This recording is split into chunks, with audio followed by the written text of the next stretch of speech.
Hello बच्चों, मेरा school channel में आपका फिर से स्वागत है। आज हम गीत गाने दो कविता का प्रश्न अभ्यास करेंगे।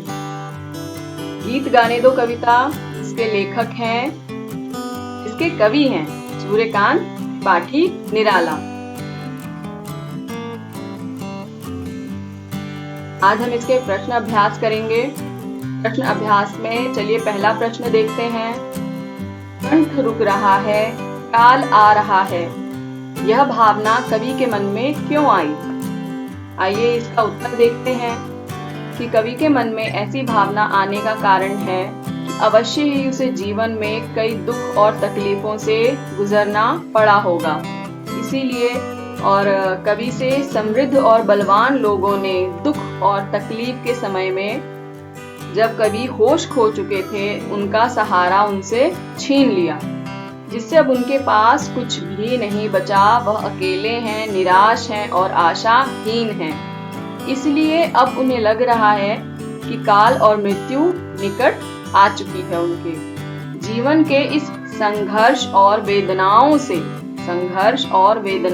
गुजरते रहने के कारण कवि के मन में ऐसी भावनाएं आई हैं।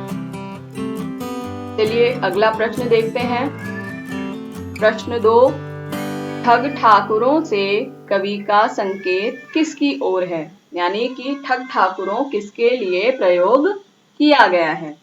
आइए उत्तर में देखते हैं कि ठग ठाकुरों द्वारा कवि ने समाज के बलवान, समृद्ध और उच्च तबके यानी कि वर्ग की ओर संकेत किया है, जिनका उद्देश्य गरीब व निम्न को शोषित करके स्वयं को फलीभूत करना होता है, अपने को और भी बलवान और समृद्ध बनाना होता है। चलिए अगला प्रश्न देखते हैं। जल उठो फिर सींचने को, इस पंक्ति का भाव सौंदर्य स्पष्ट कीजिए। भाव सौंदर्य से तात्पर्य व्याख्या ही होती है। तो जल उठो फिर सींचने को, इस पंक्ति की हम उत्तर के लिए व्याख्या लिखेंगे। धरती पर रहने वाली जो लौ है, जो अच्छाई और सच्ची बातों का प्रतीक है, वह लौ जो है बुझ गई है। कवि उसी अच्छाई की लौ का फिर से आह्वान करते हैं कि तुम दोबारा जल उठो फिर सींचने को। तुम दोबारा जल उठो इस पृथ्वी के पुनरुत्थान के लिए, उद्भव और विकास के लिए।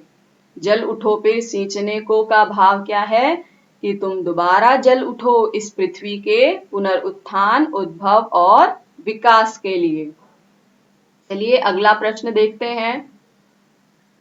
प्रश्न 4 हमारा अंतिम प्रश्न है कि प्रस्तुत कविता दुख और निराशा से लड़ने की शक्ति देती है। इस बात को हमें स्पष्ट करना है कि कविता जो है दुख और निराशा से हमें लड़ने की शक्ति देती है।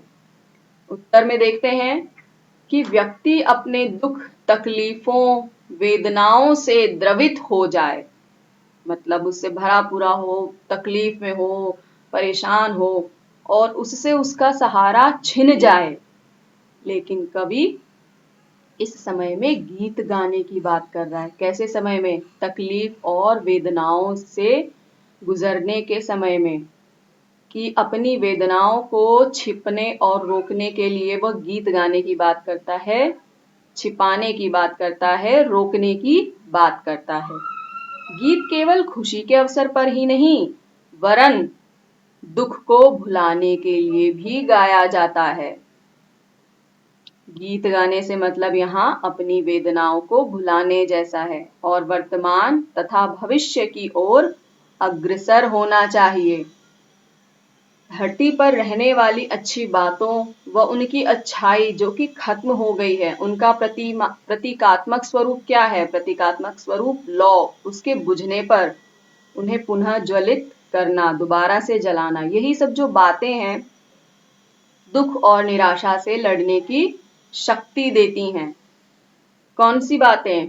कि गीत गाने के लिए और हमें हमेशा अग्रसर होना चाहिए अपने जीवन में, वेदनाओं को भुलाकर वर्तमान और भविष्य की ओर अग्रसर रहना चाहिए। अच्छी और सच्ची बातों को हमेशा हमें अपने भीतर जगा कर रखना चाहिए। ये सब बातें हमें दुख और निराशा से लड़ने की शक्ति देती हैं। उम्मीद है बच्चों आपको हमारा वीडियो पसंद आया होगा। हमारी वीडियो को लाइक कीजिए, शेयर कीजिए एंड हमारे चैनल को सब्सक्राइब करना तो बिल्कुल भी मत भूलिएगा। अगली वीडियो तक के लिए आप सबसे बाय।